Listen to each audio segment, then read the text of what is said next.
Hey, Roger, Jim Trotter. The question is more for the owners, but also for you. And since they're not here, I'll ask you, as I always say. In your initial statement, the league's initial statement, it said that diversity, equity, and inclusion were core principles of the NFL. And I need to provide some context before I can ask you about that statement. In the 100 plus year history of this league, 24 of 32 franchises have either had one black head coach or no black head coaches. And to make sure I get the names right, I'll read them off here. We've got the Bills, the Commanders, the Cowboys, the Falcons, the Giants, the Jaguars, the Panthers, the Patriots, the Rams, the Ravens, the Saints, the Seahawks, the Titans, who have never had a black head coach. That's nearly half the league. We look at the fact that there's never been a majority black owner. There's only been one black club president. We look at the GMs, now we're up to 7. 5 of those were hired in the last 12 months. We're now at 3 black head coaches, 2 of whom were hired after Brian Flores filed his lawsuit. So it's easy to focus on the owners here, but I want to put this to you here. When we look at the league office, of the top 11 executives there are only 2 people of color.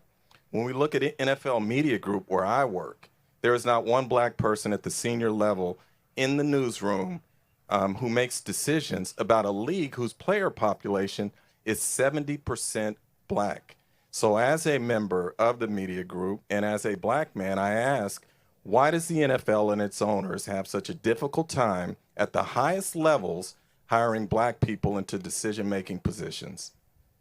Yeah, Jim, listen, we look at the same numbers, and they're really part of the effort that, again, looking at how do we become more effective in our policies and procedures. We work really hard. We believe in diversity. We believe in it as a value. We believe it's made it stronger.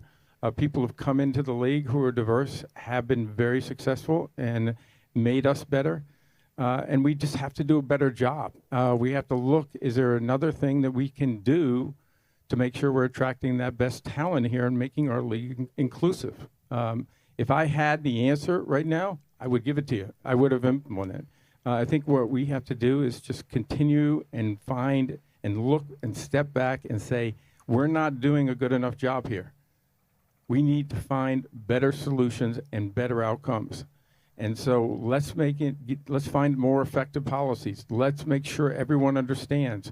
Let's make sure that we're looking at diversity and actually incentivizing that for everybody in our building, including with compensation.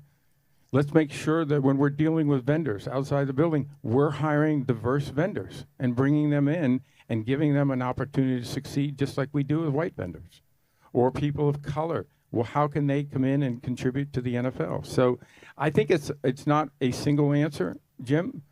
The single responsibility comes on all of us in the NFL, and we have to be the ones that make that change, and we are the ones that have to make sure we bring diversity deeper into our NFL and make the NFL an inclusive and diverse organization that allows everyone the opportunity to be successful.